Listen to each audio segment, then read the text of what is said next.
ជំរាបសួរអ្នកទាំងអស់គ្នាសូមស្វាគមន៍មកកាន់វីដេអូរបស់ខ្ញុំនៅក្នុងវីដេអូនេះខ្ញុំសូមធ្វើការប្រៀបធៀបរវាង Huawei P30 Pro ហើយនិង Samsung Galaxy S10PLUS បាទអញ្ចឹងខ្ញុំបានដាក់គេហៅថា poll នៅក្នុង community tab YouTube របស់ខ្ញុំណាបាទអញ្ចឹងខ្ញុំឃើញបងប្អូនបោះឆ្នោតច្រើនទៅកាន់បាទ Samsung Galaxy S10PLUS បាទ versus ជាមួយនឹង Huawei P30 Pro បាទអញ្ចឹងក្នុងវីដេអូនេះខ្ញុំសូមធ្វើការ cover ទៅលើទូរស័ព្ទទាំងពីរនេះបាទអញ្ចឹងខ្ញុំមិនបាន review ទេបើសិនជាបងប្អូនចង់ឃើញការ review បាទអញ្ចឹងនេះមិនមែនជា video review ទេវាជាគំនិតរបស់ខ្ញុំវាជាការប្រៀបធៀបរបស់ខ្ញុំ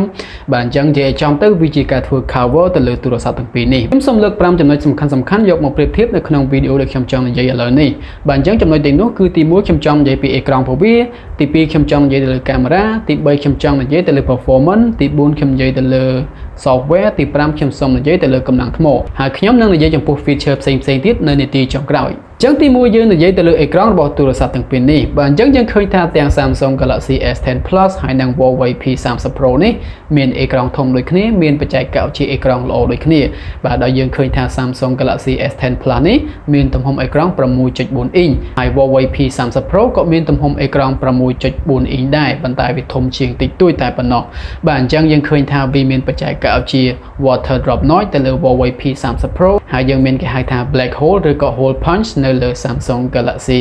S10PLUS អញ្ចឹងអេក្រង់របស់ទូរស័ព្ទទាំងពីរនេះគឺល្អដូចគ្នាប៉ុន្តែគ្រាន់ថាត្រង់ Samsung Galaxy S10PLUS វាមាន resolution ខ្ពស់ជាងបាទហើយវាមានទាំង HDR10+ support បាទអញ្ចឹងការបង្ហាញរបស់យើងហ្នឹងប្រហែលជាមានលក្ខណៈច្បាស់ជាង P30 Pro បាទអញ្ចឹងយើងឃើញថា Huawei P30 Pro បានត្រឹម HDR10 បានត្រឹមតែ Full HD+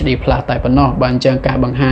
ញរូបរបស់វាណាការមើលវីដេអូអីចឹងទៅប្រហែលជា Samsung Galaxy S10PLUS បង្ហាញបានល្អជាងដោយសារតែវាមានកម្រិតបង្ហាញខ្ពស់ជាង Huawei P30 Pro ចំណុចទី2យើងនិយាយទៅលើកាមេរ៉ារបស់ទូរស័ព្ទទាំងពីរនេះបាទអញ្ចឹងយើងឃើញថាទូរស័ព្ទទាំងពីរនេះមានកាមេរ៉ាល្អដូចគ្នាដោយ Samsung Galaxy S10PLUS មានកាមេរ៉ា3គ្រាប់ដោយ lens ទី1របស់វាហ្នឹងគឺមានទំហំ12 megapixel ដែលមានកម្រិត aperture f1.5 បាទអញ្ចឹងគឺខ្លាំងមែនទែនអាហ្នឹងគឺយើងហៅថា wide open aperture ណាបាទអញ្ចឹងកាមេរ៉ាទី2របស់វាហ្នឹងក៏មាន12 megapixel ដែរប៉ុន្តែវាជា 2x optical zoom ហើយ lens ចុងក្រោយរបស់វាហ្នឹងគឺមានទំហំ16 megapixel អាហ្នឹងគឺជា lens wide angle ទេបាទអញ្ចឹងយើងអាចធ្វើការថតទៅលេខបានបាទអញ្ចឹងយើងមាន3គ្រាប់នៅលើ Samsung Galaxy S10PLUS ហើយវាក៏អាចធ្វើការ record video រហូតដល់ទៅ 4K 60 fps ផងដែរមិនត្រឹមតែប៉ុណ្ណោះទេយើងអាចធ្វើការ record slow motion video រហូតដល់ទៅ960 fps ប៉ុន្តែនៅក្នុងកម្រិតគេហៅថា 720p ទេហើយចំពោះកាមេរ៉ាខាងមុខរបស់ Samsung Galaxy S10PLUS នេះមានទំហំ10 megapixel ជាមួយនឹង8 megapixel wide angle lens ផងដែរអញ្ចឹងមានន័យថាខាងមុខមានកាមេរ៉ា2គ្រាប់ហើយមួយទៀតដែលល្អចំពោះកាមេរ៉ាខាងមុខរបស់វាគឺយើងអាចធ្វើការ record video រហូតដល់ទៅ 4K ដូចទៅនឹងកាមេរ៉ាខាងក្រោយដែរដោយយើងឃើញថាវាអាចល្អជាង Huawei P30 Pro Huawei P30 Pro មានកាមេរ៉ាច្រើនជាង Samsung Galaxy S10PLUS ដោយកាមេរ៉ាទី1របស់វានឹងមានទំហំរហូតដល់ទៅ40 megapixel អណោះដែលមានកម្រិត aperture f1.6 ហើយក្របទី2របស់ P30 Pro មួយនេះមានទំហំ20 megapixel ផងដែរជា wide angle lens ហើយក្របទី3គឺជាក្របគេហៅថា telephoto lens ជា zoom ណាបាទដែលយើងអាចធ្វើការ zoom ហ្នឹងរហូតដល់ទៅ 5x optical zoom ហើយ 10x hybrid zoom ទៀតផងហើយយើងអាច zoom រហូតដល់ទៅ50គុណជាលក្ខណៈ digital zoom ទេបាទអញ្ចឹងយើងឃើញថាវាមានកាមេរ៉ាមួយទៀតដែលយើងហៅថា TOF time of flight ណាបាទអញ្ចឹងសរុបទៅវាមានរហូតដល់ទៅ4គ្រាប់ឯណោះវាច្រើនជាង Samsung Galaxy S10PLUS ពួកការថតវីដេអូរបស់ P30 Pro មួយនេះយើងអាចធ្វើការ record វីដេអូរហូតដល់ទៅ 4K 30 fps ហើយយើងអាចធ្វើការ record slow motion រហូតដល់ទៅ960 fps ដូចទៅនឹង Samsung Galaxy S10PLUS ដែរនៅក្នុងកម្រិត 720p ប៉ុន្តែយើងឃើញថាវាអត់មាន 4K 60 fps ទេនេះជាចំណុចដែលវាចាញ់ Samsung Galaxy S10PLUS ហើយកាមេរ៉ាខាងមុខរបស់ Huawei P30 Pro មួយនេះមានតែមួយគ្រាប់តែប៉ុណ្ណោះបាទអញ្ចឹងចំពោះកាមេរ៉ារបស់ទូរស័ព្ទទាំងពីរនេះយើងឃើញថា Huawei P30 Pro ល្អជាងចំពោះវាមាន resolution ខ្ពស់ជាងបាទបងប្អូនឃើញហើយរហូតដល់ទៅ40 megapixel នៅខាងក្រោយ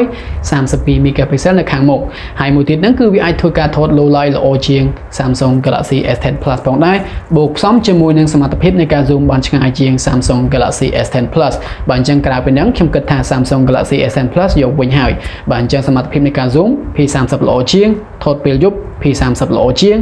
pixel P30 ល្អជាងប៉ុន្តែពេលខ្លះ megapixel ច្រើនក៏មិនប្រកាសថាល្អដែរ ទី3យើងនិយាយទៅលើ performance របស់ទូរស័ព្ទទាំងពីរនេះបាទអញ្ចឹងទូរស័ព្ទទាំងពីរនេះត្រូវបានបំពាក់ជាមួយនឹងកម្លាំងម៉ាស៊ីនខ្លាំងៗដូចគ្នាដែលយើងឃើញថា Samsung Galaxy S10PLUS នេះយើងមាន2 version បាទអញ្ចឹងមួយចំនួនទៀតនោះយើងឃើញថាវារត់ជាមួយនឹង Qualcomm Snapdragon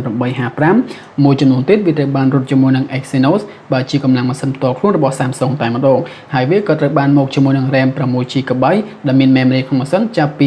128GB ផងដែរហើយយើងក៏អាចធ្វើការ add memory ក៏បាននៅលើ Samsung Galaxy S10PLUS នេះចំពោះកម្លាំងម៉ាស៊ីនរបស់ Huawei P30 Pro វិញវាត្រូវបានរត់ជាមួយនឹង Kirin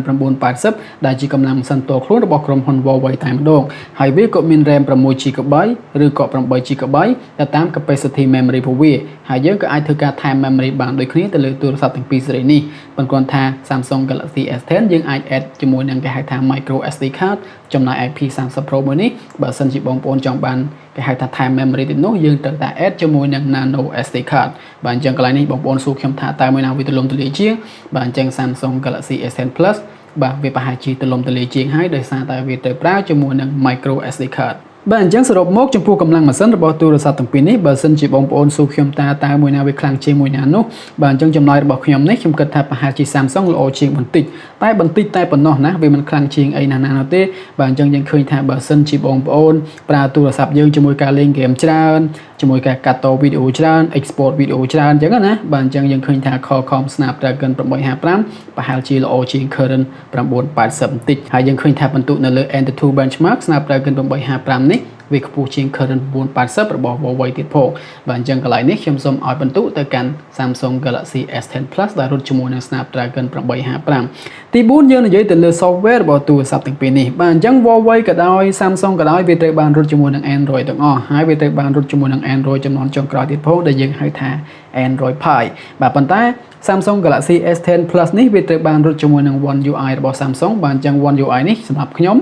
គិតថាវាមានលក្ខណៈល្អប្រសើរជាង EMUI របស់ Huawei បាទអញ្ចឹងជា personal preference ទេបងប្អូនបាទអញ្ចឹងអ្នកខ្លះក៏ចូលចិត្ត EMUI ទៅអ្នកខ្លះក៏ចូលចិត្ត One UI ទៅបាទអញ្ចឹងបើសិនជាបងប្អូនសួរខ្ញុំថា software របស់ទូរស័ព្ទទាំងពីរនេះមួយណាល្អជាងបាទអញ្ចឹងសម្រាប់ខ្ញុំប្រហែលជាចូលចិត្ត One UI របស់ Samsungទី5យើងនិយាយទៅលើកម្លាំងថ្មរបស់ទូរស័ព្ទទាំងពីរនេះដែលយើងឃើញថា Samsung Galaxy S10PLUS នេះមានទំហំថ្ម 4100 mAh អញ្ចឹងវាទាបជាង P30 Pro ដែល P30 Pro មានរហូតដល់ទៅ 4200 mAh ឯណោះបាទអញ្ចឹងយើងឃើញថាចំពោះទូរស័ព្ទទាំងពីរនេះក៏មានបច្ចេកវិទ្យាសាកលឿនដូចគ្នាក៏មាន USB Type C ដូចគ្នាក៏មាន wireless charge ដូចគ្នា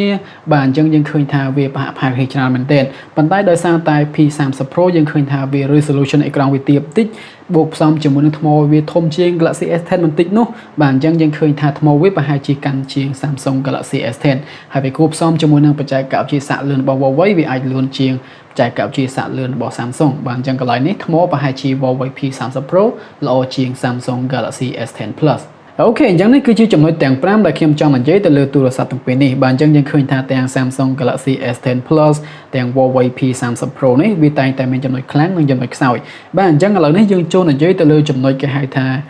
extra feature របស់វាបាទអញ្ចឹងទូរស័ព្ទទាំងពីរនេះគឺត្រូវបានមកជាមួយនឹងបច្ចេកវិទ្យាការពារទឹកកម្រិតខ្ពស់ដែលយើងហៅថា IP68 នោះក៏មានដូចគ្នាបាទ wireless charge ក៏មានដូចគ្នាដែរដូចខ្ញុំនិយាយប្រាប់បងប្អូនមកអញ្ចឹងហើយយើងក៏អាចប្រើទូរស័ព្ទរបស់យើងហ្នឹងទៅជា power bank ក៏ថាបានអញ្ចឹងចំណុចផ្សេងក្រៅពីហ្នឹងទៀតយើងឃើញថា Samsung Galaxy S10PLUS មាន run ដោតកាសបាទ Samsung Galaxy S10PLUS មាន stereo speaker ដែល like នៅលើ P30 Pro វិញអត់មាន stereo speaker ទេហើយក៏អត់មាន run ដោតកាសដែរអញ្ចឹងកន្លែងនេះបងប្អូនគួរតែកត់ចំណាំផងបាទអញ្ចឹងបើសិនជាបងប្អូនស្ដាប់ចម្រៀងច្រើនបងប្អូនត្រូវការរនកាសបាទអញ្ចឹង Samsung Galaxy S10PLUS ប្រហែលជាល្អជាងណាបាទយើងឃើញថា more balance ហើយទូរស័ព្ទទាំងពីរនេះក៏មានបច្ចេកវិទ្យាដោះ sound នៅលើអេក្រង់នឹងតែម្ដងដែលយើងហៅថា on display fingerprint scanner នោះបាទអញ្ចឹងចំណុចនេះប្រហែលជា Samsung Galaxy S10PLUS ល្អជាង Huawei P30 Pro ទៀតហើយដោយសារតែវាប្រើ ultrasonic fingerprint scanner វាអាចល្អជាង optic fingerprint scanner ដែលមាននៅលើ Huawei P30 Pro